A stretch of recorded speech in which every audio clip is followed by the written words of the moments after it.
आता आपण विद्युत निर्मितीचे स्रोत कोणकोणते आहेत हे बघूया. विद्युत निर्मितीचे 5 स्रोत आहेत. घर्षणाने विद्युत निर्मिती, उष्णतेने विद्युत निर्मिती, प्रकाशाने विद्युत निर्मिती, रासायनिक क्रियेतून विद्युत निर्मिती आणि यांत्रिक क्रियेने विद्युत निर्मिती. हे विद्युत निर्मितीचे 5 स्रोत जे आहेत हे सगळ्यांनी लक्षात ठेवायचे. परत एकदा रिपीट करूया. विद्युत निर्मितीचे 5 स्रोत आहेत. घर्षणाने विद्युत निर्मिती हा पहिला स्रोत आहे. दुसरा स्रोत आहे उष्णतेने विद्युत निर्मिती. तिसरा स्रोत आहे प्रकाशाने विद्युत निर्मिती. चौथा स्रोत आहे रासायनिक क्रियेतून विद्युत निर्मिती आणि 5वा स्रोत आहे यांत्रिक क्रियेने विद्युत निर्मिती. पहिला स्रोत आहे घर्षणाने विद्युत निर्मिती. आता घर्षणाने विद्युत निर्मिती होऊ शकते हे आपण स्थिर विद्युतमध्ये बघितलेलं आहे. इलेक्ट्रॉनच्या देवाणघेवाणीस पूरक असणाऱ्या अणूपासून बनलेल्या वस्तूच्या घर्षणाने, परावर्तनाने किंवा स्पर्शाने एक वस्तू धनभारित होते आणि दुसरी वस्तू ऋणभारित होते. यालाच आपण स्थिर विद्युत म्हणतो. अशा प्रकारचा स्थिर विद्युत घर्षणातून निर्माण करता येतो. आपण उदाहरण बघू शकतो. काचेची कांडी रेशमी कपड्यावर घासली असता स्थिर विद्युत निर्माण होते. काचेची कांडी जेव्हा रेशमी कपड्यावर घासली जाते तेव्हा काचेची कांडी जी आहे ह्या काचेचे अणू आपल्याकडील इलेक्ट्रॉन्स रेशमी कपड्याच्या अणूला देतात. रेशमी कपड्याच्या अणूला इलेक्ट्रॉन्स दिल्यामुळं काचेच्या कांडीचे जे इलेक्ट्रॉन्स आहेत हे धनभारित होतात. रेशमी कपड्याचे जे अणू आहेत हे अणू इलेक्ट्रॉन घेत असल्यामुळं हे अणू ऋणभारित होत असतात. अशा प्रकारची विद्युत निर्मिती आपण घर्षणाच्या माध्यमातून करू शकतो किंवा घर्षणाच्या माध्यमातून विद्युत निर्मिती होते. दुसरा प्रकार आहे उष्णतेने विद्युत निर्मिती. उष्णतेने विद्युत निर्मिती या बाबतीत आपण एक उदाहरण घेऊ शकतो थर्मोकपलचं. थर्मोकपल हा अनेक भिन्न धातूचा जोड थर्मोकपलमध्ये असतो. म्हणजे भिन्न धातूचे अनेक जोड थर्मोकपलमध्ये असतात. या भिन्न धातूच्या जोडाला जर उष्णता दिली असता त्या थर्मोकपलमध्ये विद्युत ऊर्जेची निर्मिती होते. अशा पद्धतीने उष्णतेने विद्युत निर्मिती करू शकतो. तिसरा स्रोत आहे प्रकाशाने विद्युत निर्मिती. या प्रकारामध्ये प्रकाश संवेदनशील पदार्थावर प्रकाश पाडला जातो आणि या पदार्थामध्ये प्रकाशाच्या तीव्रतेशी समप्रमाणामध्ये विद्युत ऊर्जेची निर्मिती होते. समप्रमाणामध्ये म्हणजे प्रकाशाची तीव्रता जेवढी जास्त तेवढा जास्त विद्युत ऊर्जा निर्माण होते. प्रकाशाची तीव्रता कमी असेल तर कमी विद्युत ऊर्जा निर्माण होते. अशा पद्धतीनं प्रकाशाने विद्युत ऊर्जेची निर्मिती करता येते. चौथा स्रोत आहे रासायनिक क्रियेतून विद्युत निर्मिती. यासाठी आपण इलेक्ट्रॉनिक सेलचं उदाहरण घेऊ शकतो. इलेक्ट्रॉनिक सेलमध्ये रासायनिक क्रियेतून विद्युत ऊर्जेची निर्मिती केली जाते. 5वा स्रोत आहे यांत्रिक क्रियेने विद्युत निर्मिती. यासाठी आपण जनरेटरचं उदाहरण घेऊ शकतो. जनरेटरमध्ये यांत्रिक ऊर्जेने चुंबक किंवा वाहक फिरवली जातात. व चुंबक आणि वाहक फिरवली गेल्यामुळं वाहकाकडून चुंबकीय रेषा छेदल्या जातात व त्या वाहकामध्ये विद्युत ऊर्जा निर्माण होते. अशा पद्धतीनं यांत्रिक क्रियेने विद्युत ऊर्जेची निर्मिती केली जाते. आजच्या आधुनिक काळामध्ये विद्युत ऊर्जा अतिशय महत्त्वाची आहे किंवा तिचं महत्त्व काय हे आपण बघूया.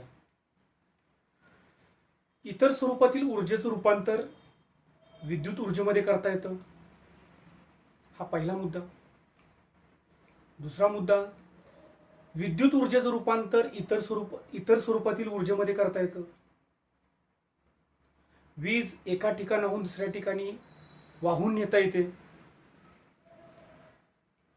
आज आधुनिक काळामध्ये वीज साठवून ठेवणे ही शक्य आहे. म्हणजे वीज साठवूनही ठेवू शकतो आपण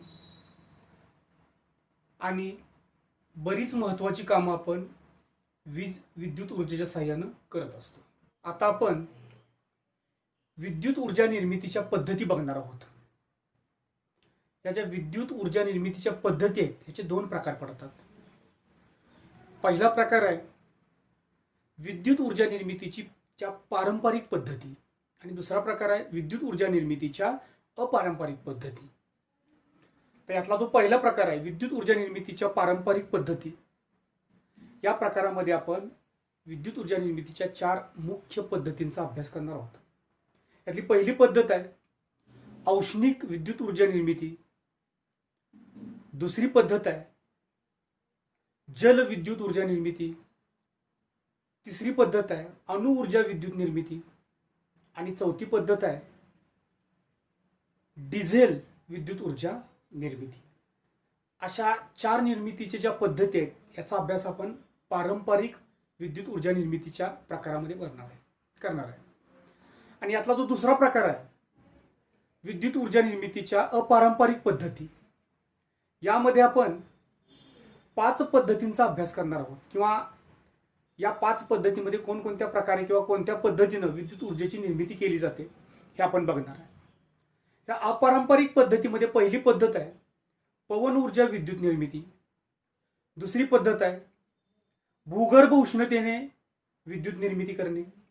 तिसरी पद्धत आहे सूर्यप्रकाशापासून विद्युत निर्मिती. चौथी पद्धत आहे गॅसपासून विद्युत निर्मिती. आणि 5वी पद्धत आहे समुद्र लाटांपासून विद्युत निर्मिती.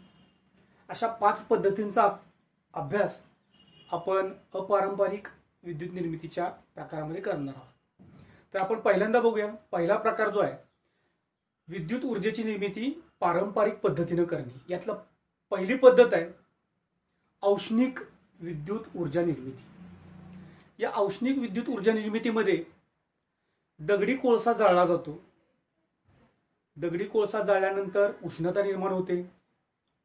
या उष्णतेच्या साहाय्यानं पाणी तापवलं जातं किंवा पाणी गरम केलं जातं आणि पाण्याची वाफ होते.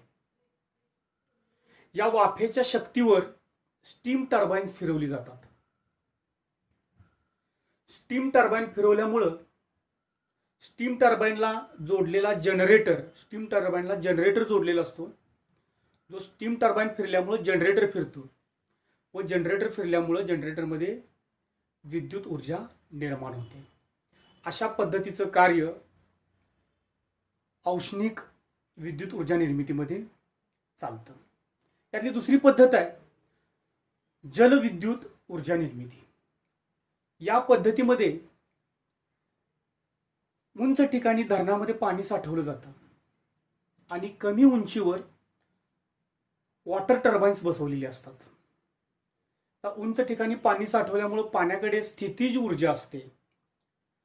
पाण्याच्या स्थितीमुळे पाण्याला प्राप्त झालेली किंवा मिळालेली स्थितीज ऊर्जा पाण्याकडे असते आणि जास्त उंचीवरचं पाणी वेगानं कमी उंचीवरील वॉटर टर्बाइनवर सोडले जाते. पाण्याच्या वेगामुळे टर्बाइन फिरवलं जातं. टर्बाइन फिरल्यामुळं टर्बाइनला जोडलेला जनरेटर फिरतो आणि जनरेटरमध्ये विद्युत ऊर्जा निर्माण होते. अशा पद्धतीचं कार्य जलविद्युत प्रकल्पामध्ये चालतं. तिसरी पद्धत आहे अणुऊर्जा विद्युत निर्मिती. तर या पद्धतीमध्ये युरेनियम किंवा थोरियम सारखे अस्थिर मूलद्रव्य इंधन म्हणून वापरले जातात आणि हे इंधन म्हणून अणुभट्टीमध्ये वापरले जातात.